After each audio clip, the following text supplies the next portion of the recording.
Welcome to the new Cyber Frontier, bringing you the latest news and initiatives that focus on the development of cybersecurity economics.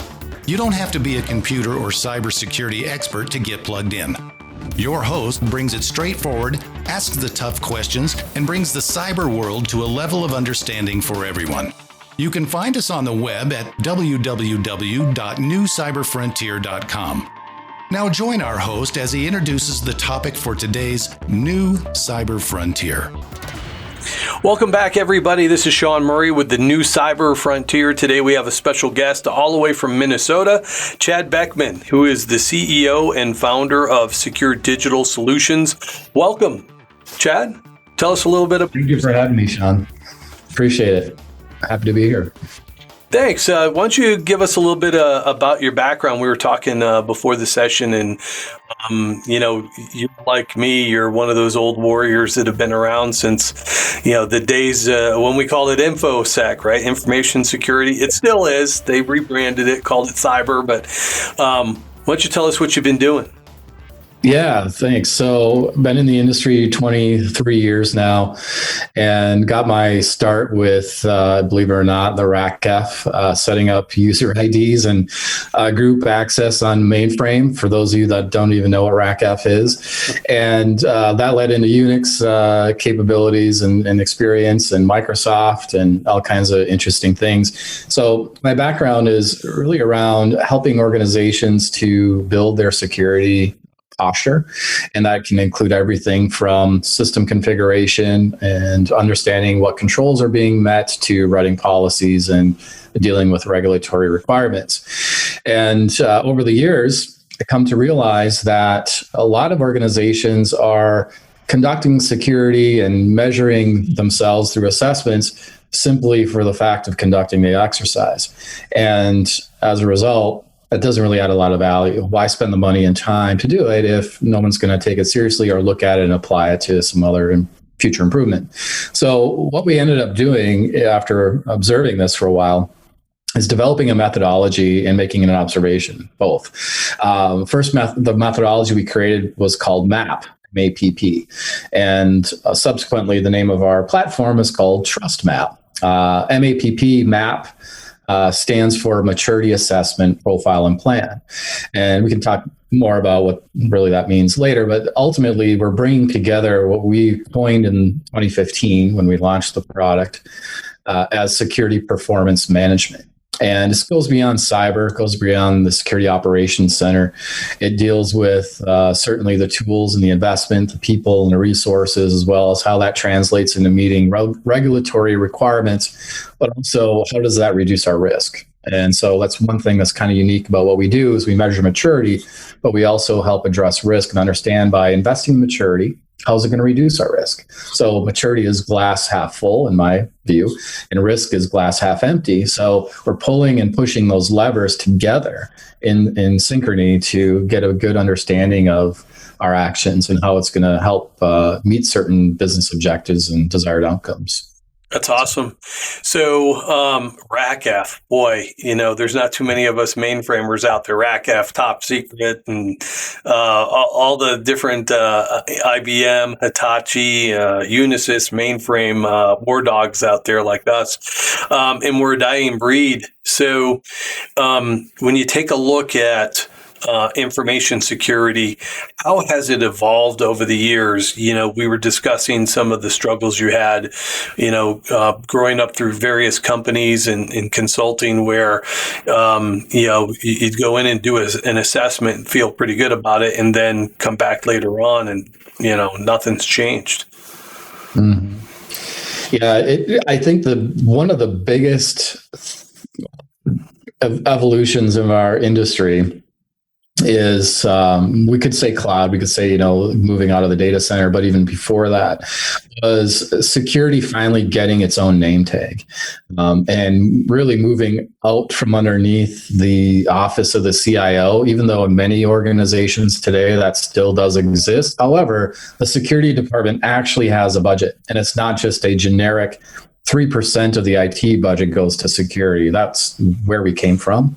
If you're lucky, you got 3%. And now it's something that can be more substantiated and is in most organizations, there is care given to what the security initiatives are outside and separate of the IT initiatives. So that's probably the biggest advancement I've seen, and subsequently a lot of other additional changes have occurred, such as movement to the cloud, distributed operating environments, and that along goes with many other changes. In some regards, I see what we are dealing with today as an industry, specifically moving to the cloud, as almost a rinse and repeat of where we were in the late 90s and early 2000s. Right.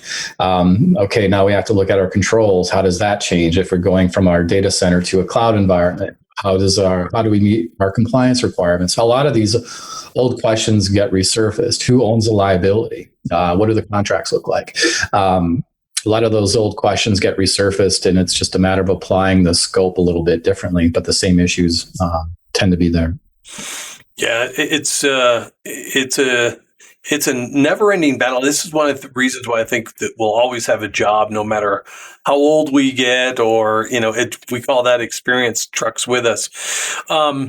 That's a great thought. We're going to come back right after this message. We're going to take a break. Right now, we're talking to Chad Beckman from Secure Digital Solutions. We'll be right back after this message. Cyber Resilience Institute helps build strong cyber communities designed to prevent members from attack. Like building a neighborhood watch, it takes coordination and a sharing community to protect our identities and valuables in the virtual world. Typically, we hear that organizations know they need to do something to protect their cyber assets, but don't know where to begin. Let Cyber Resilience Institute help your community create an action plan. Cyber Resilience Institute will build your community or business marketplace so that it is designed to support a collective cyber defense. Contact them for more information at cyberresilienceinstitute.org. Welcome back to the new Cyber Frontier. My name is Sean Murray. I'm your host today. We have Chad Beckman from Secure Digital Solutions. We're talking a little bit about his background and the evolution of information technology and finally breaking out, it seems, over the last decade, maybe security actually being something in itself that needs to be looked at as we align. One of those things that we talk about, Chad, is when we take a look at most industries today, 80% of your business processes are automated. And so there's a level of risk associated with the way, regular employees perform their day-to-day activities. And with that, that risk, you've got, we always worry about the malicious insider, and then you've got the careless or the accidental insider. You've got culture to deal with at the board level all the way down. When we talk about how all of those things map together, how challenging is it for your organization to be able to communicate this effectively to an organization? Yeah, good question. So oftentimes we can get caught up into our own niche. And I say that niche specifically to all of you security practitioners out there. If you deal in compliance or you deal in incident response, the world can be a little myopic at times. And it's important to look at the big picture. And that's what a CISO, as an example, or anybody who's got the overall responsibility of the security posture, security program, that is their job. And what we've been able to really articulate is this whole notion of security performance management. And what security performance management does, to your point, Sean, is it brings together really it's almost cliche to say this, but people, process, technology. So the people part is certainly the culture. The process, goes without saying. And the technology, again, goes without saying. How do those pieces come together to bring together a picture, a view of risk, maturity, and overall investment to achieve a desired outcome? That's what we call security performance management. And we've really broken that down into 4 key steps. The first is assess, understand where we are, and that helps us to have a dialogue on where we want to go. We as security may know where we want to go, but the business may not agree. So we need to have that dialogue, which leads us to the reporting. That's step 2. The reporting is about making that communication effective to non-technical individuals, bringing together those data points, right? The people, process, technology. How are we measuring on different controls across various aspects of our business? If we're a small business, certainly it's probably just one assessment for our enterprise. If we're a large global conglomerate, it's going to be multiple assessments that ultimately roll up into a profile view of the enterprise. And we need to articulate that effectively and then also bring answers, right? Not just more questions. Answers about what is it going to take? What is our risk exposure? What's the investment? What happens if we do this or if we don't do this? What's the potential liability or the potential loss or the risk that we're facing? So the more we can speak in dollars and cents, the better off we will be, the more success we will have as a security leader. And I say that because I speak with board directors often and people that train board directors, in fact. And the board members' number one priority is to create and preserve shareholder value. So they always think in terms of that notion. And so we need to understand how to communicate with that goal in mind. And that's why I say bringing more answers and questions is the formula for success in communicating the current posture. Yeah, it's a good point. I remember in 2017, I was invited over with Misty to keynote the European Cyber Summit in The Hague, and we actually had the CISO from Barclays Bank showed up, and he was one of our presenters, and he was pretty miffed when he showed up, and his plane was late, but he had just left a board meeting earlier that morning where, he's sitting there discussing with the board of directors. They went down 45 minutes into a rabbit hole discussing a minor accounting issue. But when they got to him, he had significant things he wanted to discuss regarding information security, cybersecurity, and they're like, "Oh no, we just want that at a high level." Right. So we talk about that culture at the board. What is it that needs to be communicated? Well, going back to 80% of your business processes are automated. Where is the risk and how do you quantify it, which is what you were discussing. Think of different organizations that have different frameworks like ISO 27001, ISMS certified, or maybe they need to be, NIST certified. And we're going to talk about CMMC here shortly. But you've got PCI, you've got, GLBA. You guys also are well-versed in privacy with your tool. How does all of this information come together, especially when you've got issues like, in the United States, we don't have a privacy law, an overarching like a GDPR. You have to comply with 50 different states' cybersecurity/privacy laws. It gets pretty complex when you have to have that discussion.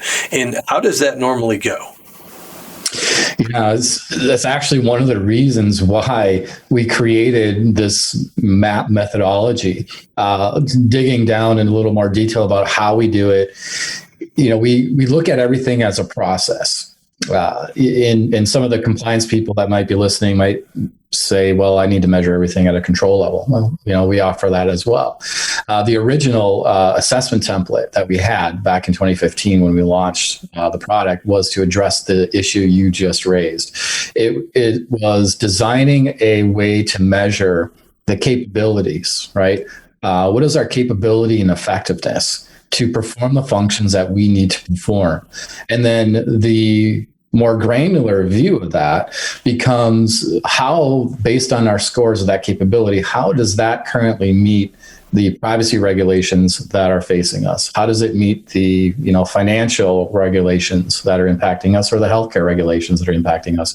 And so we've provided multiple different control mappings and analytics to quickly identify those answers.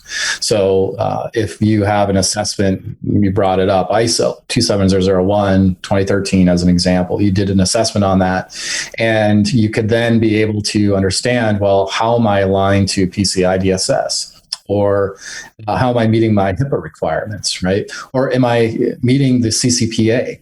And what's very interesting, by the way, with CCPA, more so than GDPR, is there's not a one-to-one correlation between privacy regulation oftentimes and security. And so there are going to be gaps, and there still will be an area that additional assessment or measurement would need to occur, but you'll be able to identify those very quickly. And how versed is your product with the various laws? And I'll give you an example. Last month, our organization performed a cybersecurity assessment, the technical aspect of it, with a credit collections company, and they were just getting ready to negotiate a new contract with their call center into a licensing format, because licensing pays more. Right. So part of the legalese portion of the contract indicated that, hey, you need to have a breach response time that, if the call center recordings get breached and you're our cloud provider, you need to notify us within a certain amount of time. Well, my client hadn't talked to us prior to that, but they put in there, they wanted a 3-day notification. Well, the legal department from the provider said, yeah, we're not going to adhere to any, standard that says we're going to provide you. We're just going to say within a reasonable amount of time. And so they asked me to look at it. I'm like, no, time out. Because your call center data cannot be, you've got clients all over the United States. You have to go with the most stringent breach notification law specific to your third-party vendor. That's the state of Georgia. That's 24 hours. They have to comply with law. So your legal department needs to be notified. They got to comply with this, and that's the most stringent. How does your tool understand that, so that your organizations that your tool purchases, that big global conglomerate, can meet all those requirements? Yeah, it's simply a matter of understanding. So if the organization knows what regulations they need, need to comply with or need to deal with, respond to, that's, the first major step of the journey. So a lot of what we provide gives immediate intelligence. So I'll give you an example, a common example, at least for our customers, is they'll measure themselves against CIS top 20 controls or the NIST CSF. That seems to be the most common. I think the NIST CSF is the number one security framework in the world, something like that in terms of adoption. And if you have a baseline based on a framework such as NIST CSF, you then can understand quickly by selecting another regulatory requirement. So we have a number of these already pre-mapped. So NIST mapped to, X, Y, Z, A, B, C, you name it, regulation. And so we'll show the customer how they're meeting other controls from other regulatory requirements. In the case of privacy, the same would ring true. A lot of what we've built with our CCPA assessment, as you know, it's a highly legal document. There are no real controls that you can extrapolate out of that. And so we have, a chief privacy officer who led the effort on our team that created a CCPA template built on the generally accepted privacy principles, or GAP as it's referenced. And so understanding what framework that is built upon and how to measure it is also important. So if you have NIST and then you want to understand your GAP, right, GAPP, you have the ability to run that assessment as well. And that will help inform many other privacy related compliance requirements that you may or may not be meeting based on current practices. Very versatile. Good information coming out of there.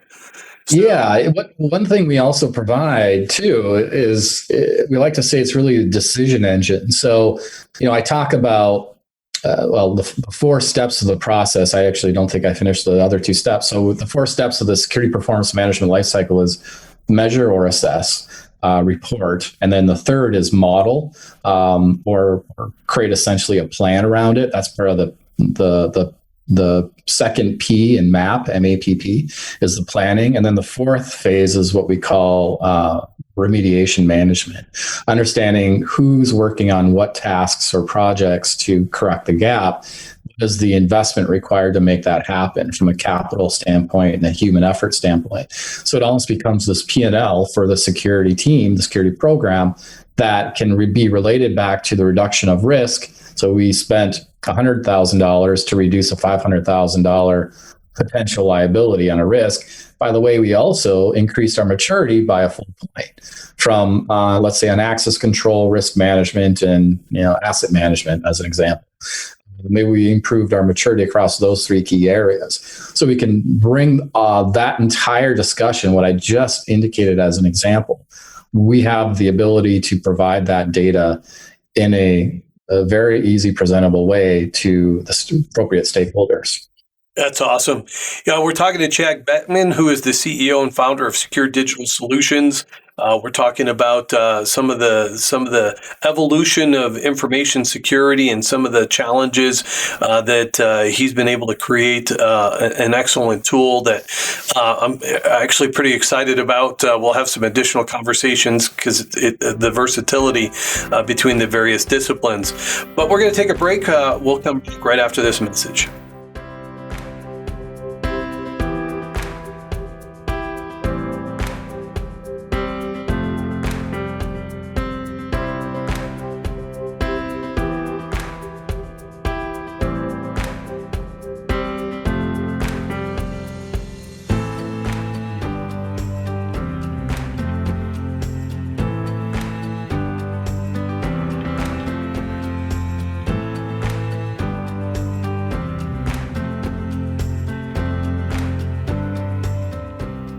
Welcome back, everyone. This is Sean Murray with the New Cyber Frontier. On today's edition, we're talking to Chad Beckman, who is the CEO, founder of Secure Digital Solutions, been around since about 2005. In 2015, he took a lot of his experience, a lot of the frustrations, a lot of the challenges, and came up with a great idea for developing a tool, a security management platform referred to as the Trust Map.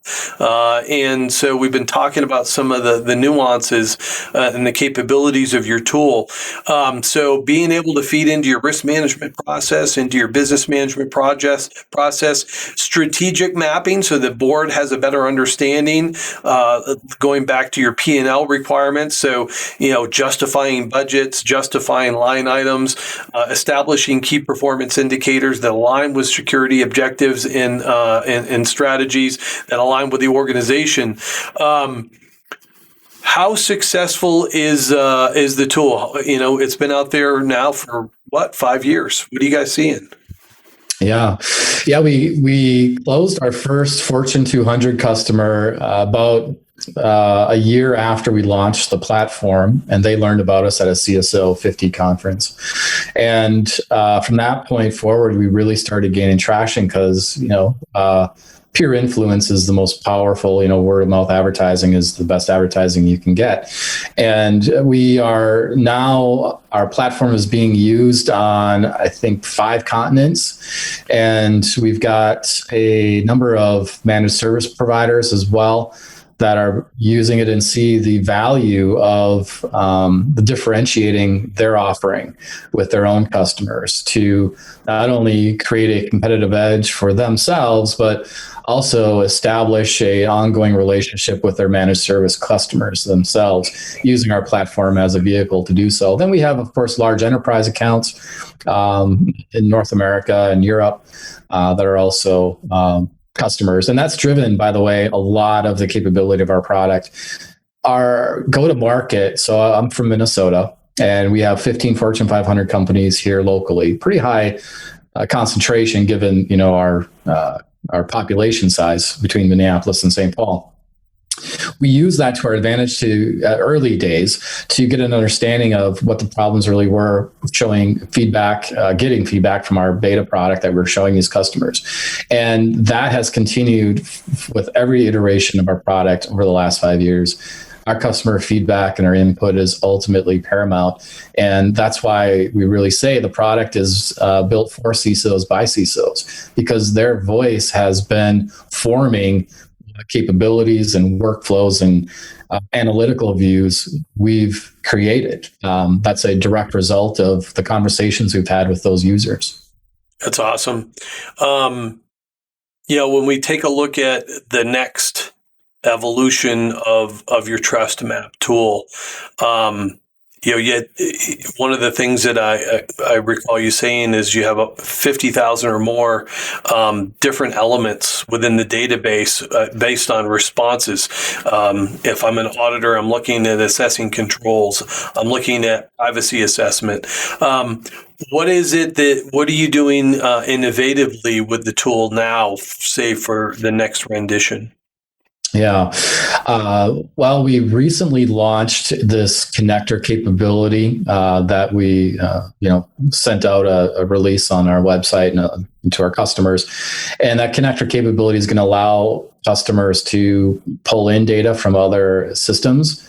So if they want to aggregate their vulnerability management information, they'll have the ability to do so and allow that to influence their overall security posture as well, their maturity, and identify where their key risk areas are. Addition to that, we've also provided what we call Trust Map Insights. It's an enhanced, think of it as a business intelligence platform for your security posture. And what this does is it allows organizations to create custom analytics and place those analytics into a dashboard. So your example of CISO needing to aggregate the story for the board and just spend a couple of minutes on it would be able to tell a compelling story in one slide. Instead of trying to put together a number of different slides and having to, at the last minute, pick 2 or 3 that are the most meaningful. So we've, again, more feedback from customers that have driven us in that direction. And it's quite amazing, the power of being able to represent your story in your own way. And that's what we're giving our customers the ability to do. So one of the things that we talked about prior to our session was, I had asked you, I do a lot of work on the government side, and there's a new movement underfoot within the federal government for,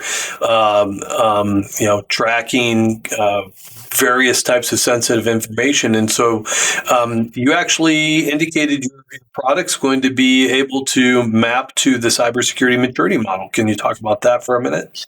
Yeah, we were actually really excited, as opposed to maybe some others, when they saw that regulation come out. And I say that because our platform and our methodology, the way it is built on the premise of CMMI 1 to 5, pretty standard maturity scoring, and it can translate back to a 0 to 4 scoring as well, should a customer want to. So when we saw the CMMC come out, sort of understand more about it, what it was built upon, 800-171, and of course other requirements, there was not a lot of coding that needed to be required. Our platform was ready to support it, the reporting aspect, the assessment, measurement aspect.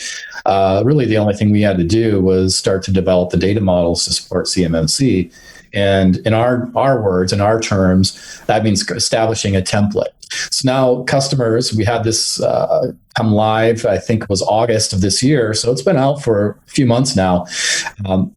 Customers can now use a Trust Map to measure CMMC compliance, any level of maturity that they need to achieve.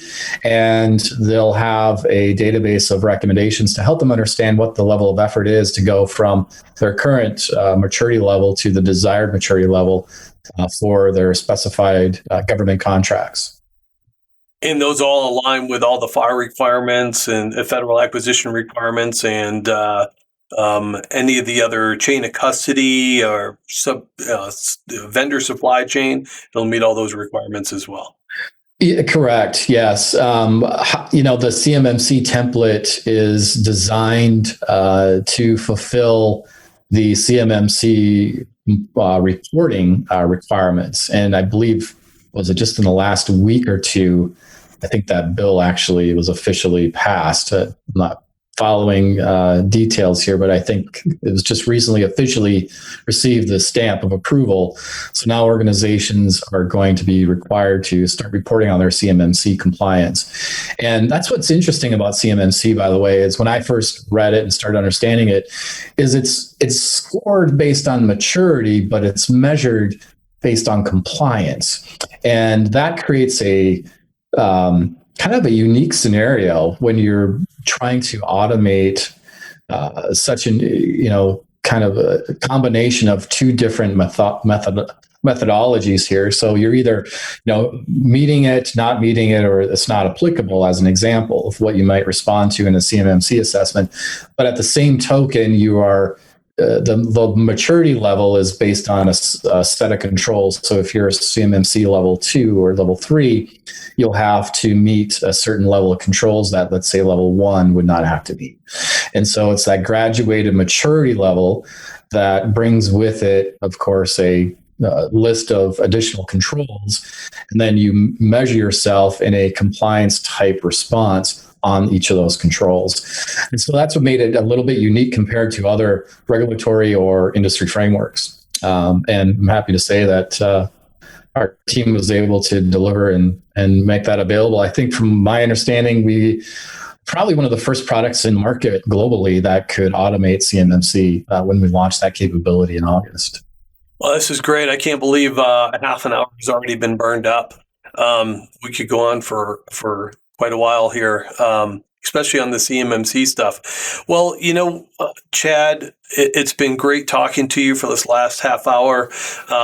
You're like me, an old dog that's been around for a while, and you've taken some of those experiences and created what seems like a really good tool.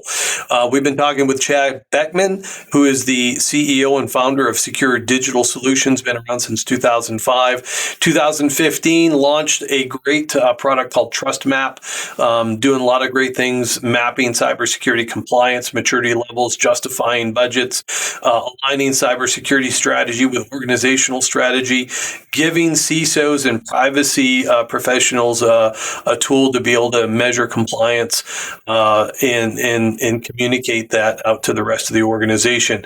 I thank you for contributing to our program, and I wish you a great afternoon. Yeah, it's a pleasure to be here. Great talking with you, Sean. Thank Chad. You. We hope you have enjoyed this episode of New Cyber Frontier. Remember to get involved. Often we think that someone else will handle privacy and security in the virtual world, but you are the only one truly in command of your virtual fate. Join our mailing list so we can keep you informed of breaking news and new releases. If you have an idea, if you have a question that you would like to hear answered, or if you want to get involved with our efforts, reach out to us at newcyberfrontier.com. We also encourage you to visit our sponsors' links, as they are the ones that really make this show possible.